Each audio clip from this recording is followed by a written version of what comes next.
नमस्कार, आप देख रहे हैं हमारा खास बुलेटिन मेट्रो न्यूज। आपके साथ मैं हूं शंकर दत्त पंत। शुरुआत करते हैं खबरों की। फरीदाबाद में कोरोना के मामले 3,16,531 पहुंच चुके हैं। आपको ये बता दें कि पिछले 24 घंटे में अब तक ये सबसे ज्यादा 838 नए मामले सामने आए हैं, जिसमें से एक और मरीज की मौत हो चुकी है। स्वास्थ्य विभाग के मुताबिक जिले में अब तक 429 लोगों की मौत हो चुकी है। इसके साथ ही जिले में रिकवरी रेट 93.3% तक हुआ है, यानी कि लगातार मामले बढ़ते भी जा रहे हैं, लेकिन रिकवरी रेट भी काफी अच्छा है।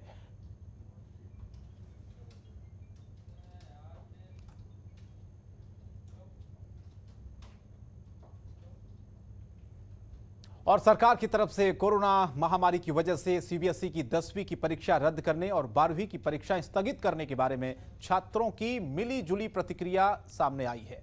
फरीदाबाद के जहां कुछ छात्र कहते रहे कि उनकी अच्छी तैयारी थी और वो कोरोना के नियमों को समझ रहे हैं, उनका पालन भी कर रहे हैं, ऐसे में सरकार को परीक्षाएं करवानी चाहिए। वहीं कई छात्रों का यह भी कहना है कि प्रेशर ज्यादा हो गया है और 10वीं के छात्रों के मुताबिक परीक्षाएं होनी चाहिए, क्योंकि स्कूल में पैसे दिए हैं और ट्यूशन जाकर समय और पैसों का नुकसान भी हुआ है। सुनिए आप क्या कहा छात्रों ने। में आप 10th में हो, इस बार आपके पेपर कैंसिल कर दिए गए हैं, क्या कहेंगे? कैसी आपने तैयारी की थी? बहुत अच्छी से तैयारी की थी, सारे पेपर गए थे और ऑनलाइन पढ़ाई की थी आपने? ट्यूशन भी लिया था? अच्छा, अब आपने पूरी मेहनत की है, अब परेशानी नहीं होंगी तक? परसेंटेज कम आ जाएंगे। हाँ, पता नहीं चलेगा कैसे बच्चे पढ़ रहे हैं। तो आप पेपर देना चाहते हैं? तो सर 2020 में जब कोरोना काल शुरू हुआ था तब भी बच्चे स्कूल नहीं जा सके थे। हमारे बच्चों की परीक्षाएं हालांकि ऑनलाइन ठीक ठाक चल रही थी और उम्मीद थी कि परीक्षा होगी और बच्चे अगली कक्षा में चले जाएंगे। कहीं ना कहीं कोरोना काल के चलते परीक्षाएं रद्द हो गई हैं और हमने स्कूल की फ़ीस भी पूरी पे कर दी है और परीक्षाएं भी नहीं होगी हैं और इसके चलते बच्चों के मनोबल पर थोड़ा प्रभाव तो पड़ेगा ही। बोर्ड ने 12वीं परीक्षाएं रद्द कर दी हैं, क्या कहेंगे? कैसे पढ़ाई की थी और कितना नुकसान होने वाला है? मैंने तो अपनी तरफ से पूरी मेहनत की थी, पर जिन बच्चों ने जैसे नहीं करी या मतलब फिर सरकार को इस हिसाब से मतलब निकालना चाहिए था अपना वो मतलब जो रिज़ल्ट था कि मतलब उनको इस हिसाब से मतलब निकालना चाहिए था कि जो बच्चे मतलब अच्छी मेहनत करके आए हैं तो उनको सोशल डिस्टेंसिंग से मतलब करवाना चाहिए था, जिसकी वजह से मतलब पता लग जाता कि डिस्टेंस क्या है। अगर परीक्षाएं नहीं होती हैं तो साल पूरी छात्र की बर्बाद हो जाएगी उसमें। हाँ सर, हमारा जैसे पूरी मेहनत हमने करी है सर, हम रोज़ ट्यूशन जाते हैं, अच्छे से पढ़ते हैं, घर में भी हमारा सारा वर्कआउट रहता है, पर अब वही चीज़ को देखते हुए मतलब अगर मेहनत करिए और फिर मतलब सीबीएसई कहती है कि हाँ भी आपका रिज़ल्ट मतलब प्रमोट कर दिया जाएगा या स्टॉप कर दिया जाएगा, और जैसे जैसे मतलब हमारा टाइम पोस्टपोन हो जा रहा है तो हमारी टेंशनें भी बढ़ती जा रही हैं और साथ के साथ मतलब ये लगा लीजिए टेंशनें भी बढ़ती जा रही हैं और ये भी हो रहा है कि मतलब रिजल्ट कैसा आएगा, आगे क्या होगा, मतलब सब कुछ डाउट में है। Everything is in confusion. और गुरुग्राम में संयुक्त किसान मोर्चा के धरने को 106 दिन हो चुके हैं। जहां एक और किसान अपने परिवार के साथ लगातार धरना दे रहे हैं, तो वहीं सरकार जो है सुनने को तैयार नहीं है। इसके चलते किसान सरकार को जगाने के लिए बाइक रैली भी निकाल रहे हैं, पर सरकार की तरफ से अभी तक कोई जवाब नहीं मिल रहा है। इसी को लेकर किसान नेताओं का यह कहना है कि सरकार ने उनके साथ बहुत बुरा किया है। तीनों कृषि बिल जबरदस्ती सरकार ने उन पर थोपे हैं और ये कृषि बिल काला कानून है।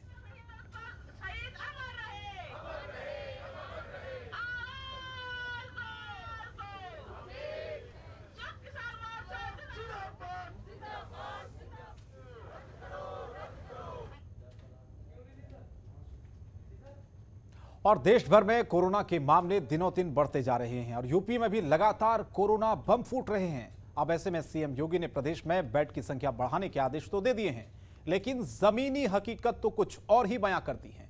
आपको दिखाते हैं हमारी खास रिपोर्ट।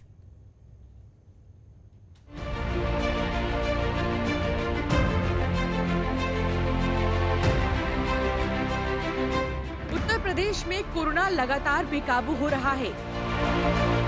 सीएम योगी कोरोना को काबू में करने के लिए हर संभव कोशिश कर रहे हैं।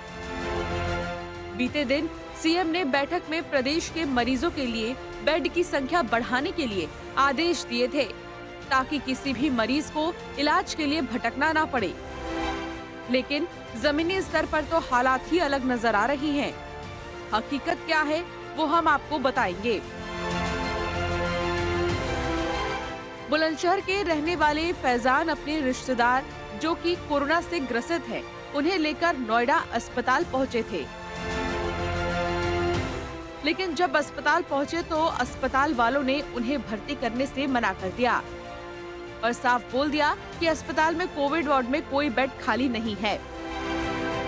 मेरा कजिन है फुफीजात भाई मोहम्मद इरफान, जिसे मैं नोएडा सेक्टर 62 फोर्टिस हॉस्पिटल लेके गया, वहाँ बेड नॉट अवेलेबल कह के निकाल दिया। और उसके बाद फिर मैं उसे कैलाश हॉस्पिटल लेके आया सेक्टर 27, और यहाँ भी कह दिया कि कोई इमरजेंसी में बेड नहीं है और वो ICU का पेशेंट था।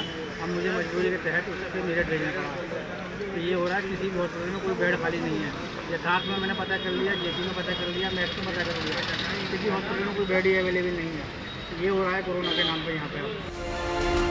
ऐसा ही कुछ हाल दूसरे मरीज के तीमारदारों का भी है। अस्पतालों में कोविड मरीजों को तो क्या, दूसरी बीमारी वाले मरीजों को भी बेड नहीं मिल रहा। अस्पताल पहुंचे एक शख्स का कहना है कि उनके रिश्तेदार को हल्का बुखार और सांस लेने में दिक्कत थी, जिसके बाद अस्पताल वालों ने बेड की कमी बताकर उनकी छुट्टी कर दी और नोएडा के कई अस्पतालों में संपर्क किया, लेकिन उन्हें कहीं कोई मदद नहीं मिली। बेड कहीं भी अवेलेबल नहीं है यहाँ पे। हम सबसे पहले फोर्टिस अस्पताल गए थे, वहाँ पर उन्होंने इमरजेंसी में एडमिट किया और बाद में हमारे पेशेंट को वहाँ से छुट्टी कर दी, ये कहकर कि कोई बेड अवेलेबल नहीं है। जिसके बाद हमने उत्तर प्रदेश के सारे अस्पतालों में बात की है, यहाँ तक कि कैलाश हुआ, JP हॉस्पिटल हुआ, उसके अलावा यथार्थ हॉस्पिटल हुआ, हर जगह बात की, अपने पेशेंट को लेकर गए, लेकिन कहीं पर भी बेड अवेलेबल नहीं हुआ। तो इतनी परेशानी तो पिछली साल भी नहीं देखने के लिए मिल रही थी जितनी कि अब यहाँ पे परेशानी हो रही है। उनको थोड़ा फीवर आ रहा था और चेस्ट में बता रहे थे कोई परेशानी है डॉक्टर, जिसकी वजह से उनको हम हॉस्पिटल लेके गए थे। तो अब उन्हें कहाँ लेकर जा रहे हैं आप? अब वापस जो है जहाँ मेरठ से वो आए थे अपने घर, उनको वापस वहीं लेके जा रहे हैं, सिर्फ इसी बिना पे कि जो है भगवान उनको ठीक कर देंगे। जब इस बारे में गौतम बुद्ध नगर के CMO से सवाल किया गया तो उन्होंने इस बात से साफ इनकार कर दिया और कहा कि हालात काबू में हैं और निजी अस्पतालों से संपर्क कर 50% तक का कोटा निर्धारित किया जाएगा। नोएडा में ऐसी कोई परेशानी नहीं है, रिपोर्ट विदिन 24 आवर आ रही है, और जगह की बात होगी, यहाँ कुछ नहीं। सर जिला अस्पताल में भी लगातार लोग राउंड काट रहे हैं, 4-5 दिन से उनकी रिपोर्टें नहीं आ रही हैं। ऐसा कोई नहीं है, कहीं भी ऐसी नहीं हुई, कहीं कोई सूचना ही नहीं है हमारे पास। सर जिले में एक और है कि अस्पतालों में जो निजी अस्पताल है वहाँ पे बेड खाली नहीं है, कोविड-19 के जो मरीज जा रहे हैं। देखिए आज की तारीख में हमारे यहाँ करीब 42% ही भरा हुआ है, बाकी सब खाली है। लेकिन आज हमने कल ये आदेश जारी कर दिया कि 50% निजी अस्पताल के बेड नोएडा के लिए रिजर्व रखे जाएंगे। प्रशासन भले ही लाख दावे करे, लेकिन जमीनी हकीकत का हाल तो आप जान ही चुके हैं। एक तरफ मरीज दर दर भटक रहे हैं, दूसरी तरफ प्रशासन इन सभी बातों को झुठला रहा है। और हकीकत क्या है ये तो मरीज और उसके रिश्तेदार खुद महसूस कर रहे हैं। ब्यूरो रिपोर्ट, जनतंत्र टीवी। और नोएडा में बढ़ते कोरोना संक्रमण के फैलाव को रोकने के लिए पुलिस कमिश्नर के नेतृत्व में पुलिस विभाग ग्राउंड जीरो पर कार्रवाई करने में जुटा हुआ है। पुलिस विभाग नाइट कर्फ्यू को सफल बनाने के लिए अभियान चला रहा है, जिसमें सभी थाना अध्यक्ष अपने अपने क्षेत्र में नाइट कर्फ्यू को लागू कराने के उद्देश्य से लगातार लोगों को जागरूक कर रहे हैं। आपको बता दें, नोएडा में रात 10 बजे से सुबह 5 बजे तक नाइट कर्फ्यू लागू है।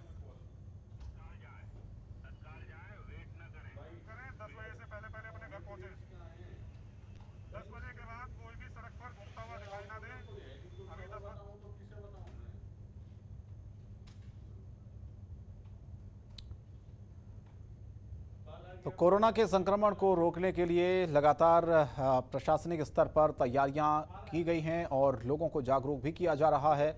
पुलिसकर्मी, तमाम जो अधिकारी हैं वो बाज़ारों में जाकर लोगों को जागरूक कर रहे हैं कि आप सैनिटाइज़र का इस्तेमाल करें, मास्क लगाएं, 2 गज की दूरी का पालन ज़रूर करें ताकि कोरोना को कंट्रोल किया जा सके।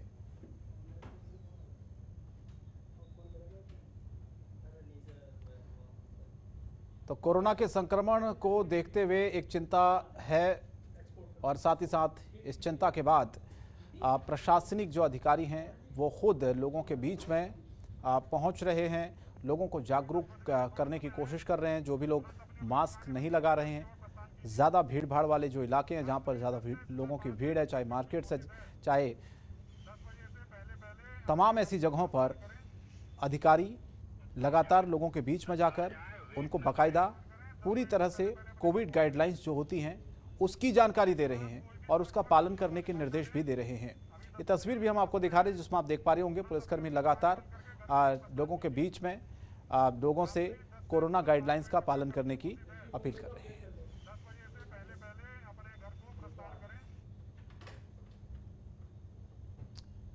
और नोएडा में कोरोना के संक्रमण के खतरे को देखते हुए गौतम बुद्ध नगर पुलिस ने स्थानीय लोगों से कोविड गाइडलाइंस का पालन करने के लिए कहा है और साथ ही साथ जनपद के कई थाना क्षेत्र में भी मस्जिद के मौलानाओं और मंदिरों के पुजारियों ने लाउड स्पीकर से अनाउंसमेंट करते हुए स्थानीय लोगों को कोरोना गाइडलाइंस का पालन करने की अपील की है। साथ ही नमाज और नवरात्रि की पूजा अर्चना अपने अपने घर पर रहने की हिदायत दी है कि सभी लोग घर पर ही रहकर पूजा करें, मंदिर में आने से बचें, क्योंकि अक्सर भीड़ भाड़ वाली जगह जहां पर होती है वहां कोरोना का खतरा जिस तरह से फैल रहा है वो एक चिंता है।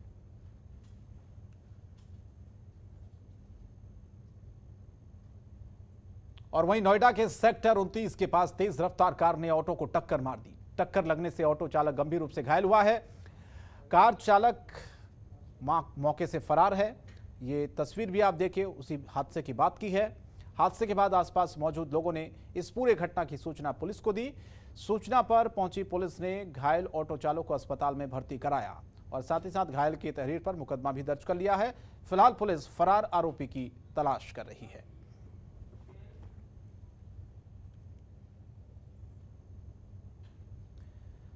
और ग्रेटर नोएडा के दादरी में चोरों के हौसले बुलंद होते जा रहे हैं। दरअसल आमका रोड पर स्थित दुर्गा मंदिर को चोरों ने अपना निशाना बनाया है। चोरों ने मंदिर में रखे दान पात्र का ताला तोड़कर चोरी की घटना को अंजाम दे दिया और मौके से फरार हो गए। लेकिन चोरों की वारदात मंदिर में लगे सीसीटीवी कैमरे में कैद हो गई है। फिलहाल पुलिस ने मामला भी दर्ज कर लिया है और चोरों की तलाश शुरू कर दी है।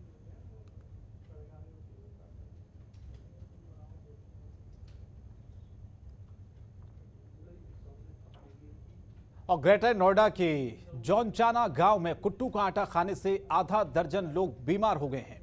दरअसल सभी लोगों ने नवरात्र के मौके पर कुट्टू के आटे की रोटियां खाई थी, जिसके बाद लोगों की हालत बिगड़ने लगी।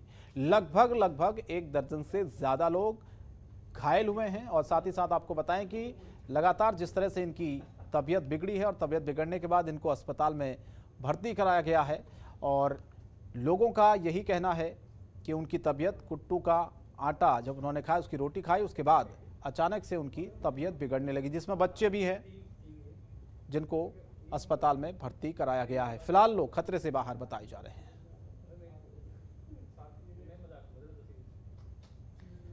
और ग्रेटर नोएडा की बिसरख थाना पुलिस ने एक युवक की हत्या मामले में खुलासा किया है। पुलिस ने हत्या करने वाले गैंग को गिरफ्तार किया है। गैंग के 2 आरोपी पुलिस ने जिनको पकड़ा है। इस पूरे मामले में पुलिस का यह भी कहना है कि गैंग के एक सदस्य ने युवक की हत्या की थी और युवक का आरोपी की पत्नी के साथ अवैध संबंध था, जिसे लेकर युवक की हत्या हुई।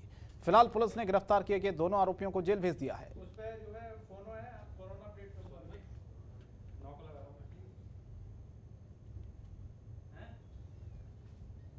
और गाजियाबाद में अग्निशमन सेवा स्मृति दिवस मनाया गया, जिसके तहत एसएसपी ने बाइक रैली को हरी झंडी दिखाकर रवाना किया है। एसएसपी ने बताया कि गर्मी का सीजन चल रहा है, कई जगह शॉर्ट सर्किट से आग लग जाती है, इसीलिए जागरूकता अभियान चलाया जा रहा है। आपको बता दें कि 14 अप्रैल 1944 को मुंबई बंदरगाह पर घटित भीषण अग्निकांड में 66 सदस्य सुमन कर्मियों ने अपने प्राणों की आहुति दे दी थी, जिसके बाद हर साल 14 अप्रैल को अग्निशमन सेवा स्मृति दिवस 1 सप्ताह तक मनाया जाता है।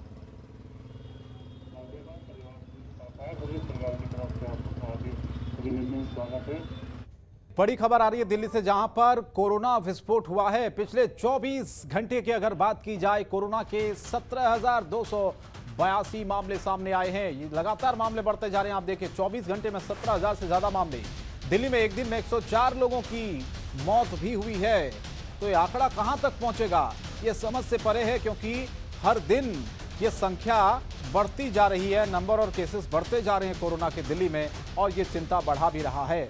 हालांकि दिल्ली के मुख्यमंत्री ने खुद इस बात को कहा कि लॉकडाउन किसी चीज का विकल्प नहीं है, लेकिन अगर यही समस्या रही, अस्पतालों में बेड्स नहीं मिलेंगे, तो जाहिर है फिर फैसला सरकार को कुछ ठोस लेना ही पड़ेगा। तो दिल्ली में आप देखिए लगातार कोरोना की स्थिति भयावह होती जा रही है। पिछले 24 घंटे में 17,282 मामले कोरोना के सामने आए हैं और ये चिंता तब बढ़ा देता है जब एक दिन में 104 लोगों की मौत हो जाती है। हालांकि दिल्ली में जब आपने देखा होगा फरवरी के महीने में, उस समय कोरोना के केस में बहुत कमी देखी गई थी, लेकिन पिछले महीने जिस तरह से तेजी आई है और इस महीने हम लगातार देख रहे हैं 5,000 से मामले बढ़ने शुरू हुए, 10 पहुंचे, 15 और अब ये आंकड़ा सामने आया है जो कि 17,000 को क्रॉस कर गया है। एसोसिएट एडिटर चिराग घोटी हमारे साथ फोन लाइन पर जुड़े दिल्ली से। चिराग, ये आंकड़े बहुत ज्यादा डरा रहे हैं। 17,000 को क्रॉस कर गया ये आंकड़ा, पिछले 5,000 से 10,000 पहुंचा, फिर 15,000, अब ये 17,000 का आंकड़ा सामने आ रहा है पिछले 24 घंटे में। देखिए, निश्चित रूप से काफी डरावने वाली फिगर है, क्योंकि लगातार जो आंकड़ा है वो बढ़ता जा रहा है और अभी तो फिलहाल ये कहा जा सकता है कि 104 लोगों की राजधानी में मौत हो गई पिछले 24 घंटे में और 17,000 ये आंकड़ा जो है ये क्रॉस कर गया है। हालांकि जो कोविड के बेड्स हैं उनकी संख्या तो बढ़ा दी गई है और तमाम उपाय किए जा रहे हैं, लेकिन जो टेस्टिंग भी है वो करीब करीब 1 लाख से ऊपर रोजाना हो रही है राजधानी में। और ऐसे में अब ये जो आंकड़ा सामने आ रहा है ये अपने आप में कई सवाल खड़े कर रहा है। ऐसे में बचकर रहने की जरूरत है, जितना हो सके अननेसेसरी बाहर ना घूमे, क्योंकि लगातार जो कोविड है वो फैल रहा है, वायरल फैला हुआ है। ऐसे में कई बार जो लक्षण होते हैं वो पैरेलल बिल्कुल सेम ही होते हैं, वायरल और कोविड के, तो कई बार लगता नहीं है कि कोविड है लेकिन होता कोविड ही है। तो ये बहुत एहतियात बरतने की जरूरत है, क्योंकि लगातार जो आंकड़ा है वो कम होने का नाम नहीं ले रहा है। लेकिन ये आंकड़ा इसलिए भी डरा रहा है चिराग की मौतें भी हुई हैं, तकरीबन 100 से ज्यादा मौतें इसमें दर्ज की गई हैं, जो मामले लगातार बढ़ रहे हैं। 104 लोगों की मौत दिल्ली में एक दिन में, पिछले 24 घंटे में जो 17,000 मामले ज्यादा आए हैं।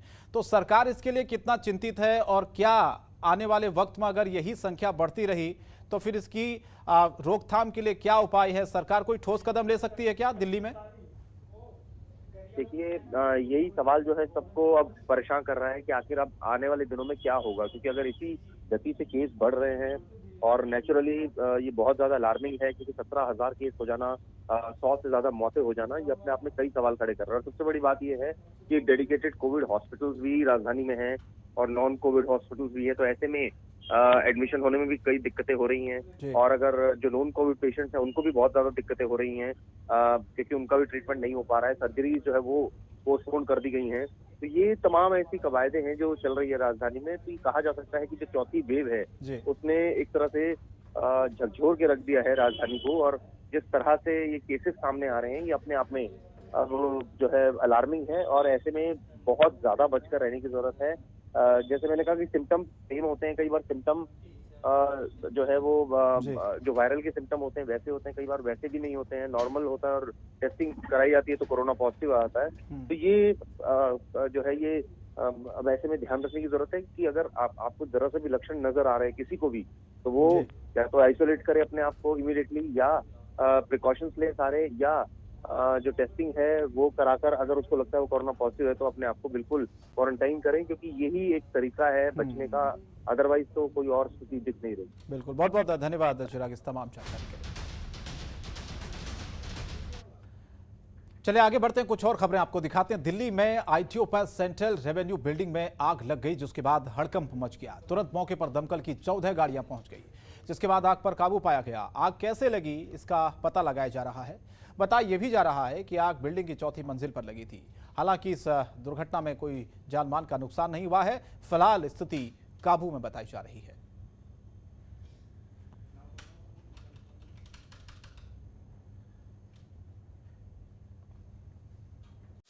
खबरों के निष्पक्ष विश्लेषण के लिए सब्सक्राइब करें Jantantra TV and press the bell icon. Never miss any update.